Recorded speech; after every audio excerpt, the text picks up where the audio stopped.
तो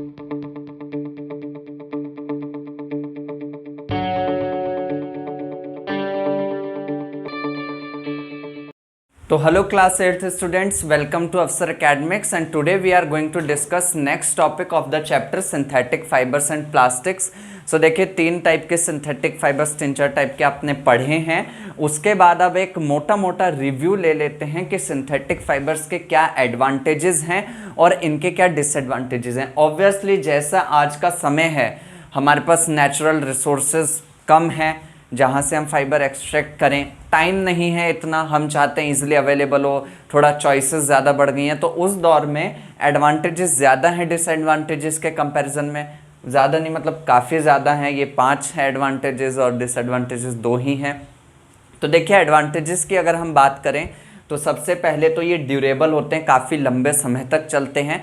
अफोर्डेबल होते हैं, यानी कि हर कोई इन्हें अफोर्ड कर सकता है, हर जाति का, मतलब ये तो गलत बोल दिया, केस हो जाएगा। तो ये ड्यूरेबल होते हैं यानी कि काफ़ी मजबूत होते हैं, साथ ही साथ अफोर्डेबल होते हैं यानी कि सोसाइटी का हर मेंबर इन्हें अफोर्ड कर सकता है। इसी के चलते सेकंड पॉइंट आता है कि नेचुरल फाइबर्स के मुकाबले ये काफ़ी चीपर होते हैं, यानी कि सस्ते होते हैं। नेक्स्ट देखिए available in variety of colours. चूँकि नेचुरल चीज़ है तो वो नेचुरल कलर्स में ही मिलेगी, उनमें कलर अगर ऐड होंगे तो ज़्यादा नहीं हो सकते, लेकिन सिंथेटिक ढंग से बन रहे हैं तो इसलिए काफ़ी सारी कलर वैराइटीज़ में, कलर ऑप्शंस में ये अवेलेबल होते हैं, जिसकी वजह से लोगों की पसंद बनते हैं। तो available in variety of colours होते हैं। नेचुरल फाइबर के मुकाबले ये लाइटर होते हैं, हल्के होते हैं, क्योंकि आप खुद देखिए, आप यदि वूल का, कोई प्योर वूल का आपने कपड़ा देखा होगा तो वो काफ़ी हैवी होता है।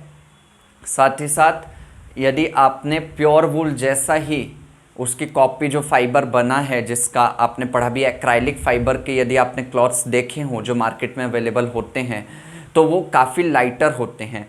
तो ये लाइटर होते हैं नेचुरल फाइबर के मुकाबले, लेकिन लाइटर होने का मतलब ये नहीं कि ये स्ट्रॉन्ग नहीं होते, ये स्ट्रॉन्ग भी होते हैं, जैसा कि आपने पॉलिस्टर के केस में, नायलॉन के केस में देखा है। So these are the 5 advantages of synthetic fibre. Now we will switch to disadvantages of synthetic fibres. अब हम डिसएडवांटेजेस की बात कर लेते हैं। तो देखिए सिंथेटिक फाइबर्स जो होते हैं ये सिंथेटिक ढंग से केमिकल की मदद से बनते हैं, मैनमेड होते हैं। तो उसके चलते क्या होता है, मेड फ्रॉम पेट्रोकेमिकल्स। पेट्रोकेमिकल्स क्या होता है, इसका मैं थोड़ा सा आपको एक्सप्लेन कर दूं, कहीं आप कंफ्यूज ना हो जाएं। पेट्रोलियम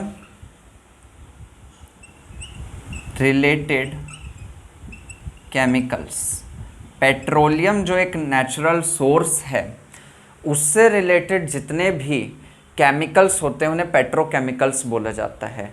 काफ़ी सारे सिंथेटिक फाइबर्स, अगर हम एक्राइलिक की ही बात करें तो पॉलिस्टर की बात करें, ये पेट्रोकेमिकल्स की मदद से, कहीं ना कहीं इनके बेस में क्या होता है, पेट्रोकेमिकल्स होता है। आपने नायलॉन रेयॉन के केस में पढ़ा था कि वो कोल की मदद से भी काफ़ी बनते हैं फाइबर्स। अब देखिए जितनी भी आबादी है भारत की, केवल बात कर लीजिए सबसे पहले, 135 करोड़ के करीब आबादी। कपड़े हर कोई पहनते हैं, सस्ते हर कोई अफोर्ड तो महंगे नहीं कर सकता, या महंगे भी यदि अफोर्ड करते हैं तो कहीं ना कहीं वो सिंथेटिक फाइबर से बने हुए होते हैं। तो 135 करोड़ लोगों के लिए, अब ये भी नहीं एक एक कपड़े, एक के पास करीबन 7-7 कपड़े, 2-2 कपड़े भी यदि मान के चलें तो सोचिए कितने मात्रा में कोल का एक हिस्सा, जो कि हमारा नेचुरल सोर्स है, वो भी नॉन रिन्यूएबल, जो कि आसानी से नॉन रिन्यूएबल नहीं है, आसानी से वो वापस नहीं मिल सकता।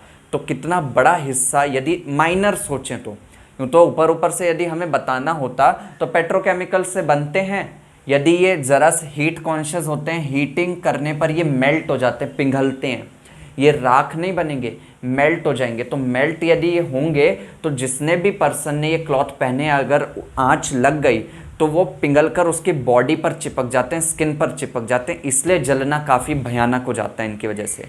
आपने देखा होगा मदर जो होती हैं आपकी, या ऐसी फैक्ट्री में काम करने वाले लोग जहाँ पर बर्निंग की प्रेजेंस में उन्हें रहना है, हीट में रहना है, तो वो लोग पॉलिस्टर के, रेयॉन, नायलॉन, एक्राइलिक के क्लॉथ्स पहनना प्रेफर नहीं करते हैं जनरली। काफ़ी जगह पे तो रिस्ट्रिक्ट होते हैं ये। उसका कारण यही है कि ये हीट कॉन्शियस होते हैं और हीट होने पर ये मेल्ट होते हैं। जब ये स्किन से चिपक जाएंगे तो केवल और केवल एक ही चाह रहा है, स्किन उधड़ेगी यानी कि चमड़ी निकलेगी। तो अब सोचिए कैसे इस स्थिति में इंसान जिंदा रह सकता है। तो डिज़ास्ट्रस कंडीशन ये बना देते हैं हीट होने पर, तो ये भी इनका एक डिसएडवांटेजेस है। अब माइनर सोचे तो देखिए पेट्रोकेमिकल से बने हुए हैं, जिसकी वजह से ये हीट कॉन्शियस होते हैं। पेट्रोल कितनी जल्दी आग पकड़ता है, तो कहीं ना कहीं इनके बेस में भी तो पेट्रोल ही है, पेट्रोलियम रिलेटेड प्रोडक्ट ही हैं, तो इसलिए ये भी हीट कॉन्शियस हैं। तो पेट्रोलियम से बने हैं, कोल से बने हैं, तो नेचुरल सोर्सेज तो हमारे पास प्रेजेंट है, हम उनसे एक्सट्रैक्ट कर कर नेचुरल फाइबर बना सकते हैं। लेकिन जो हमारे पास नॉन रिन्यूएबल सोर्सेज जैसे कोल हैं, उनका भी एक बड़ा हिस्सा सिंथेटिक फाइबर्स बनाने में जा रहा है। तो कहीं ना कहीं वेस्टेज दिखाई पड़ती है नेचुरल रिसोर्सेज की। सो ये इसके सेकेंड एडवांटेज में हो सकता है। So it is all about the advantages and disadvantages of synthetic fibres.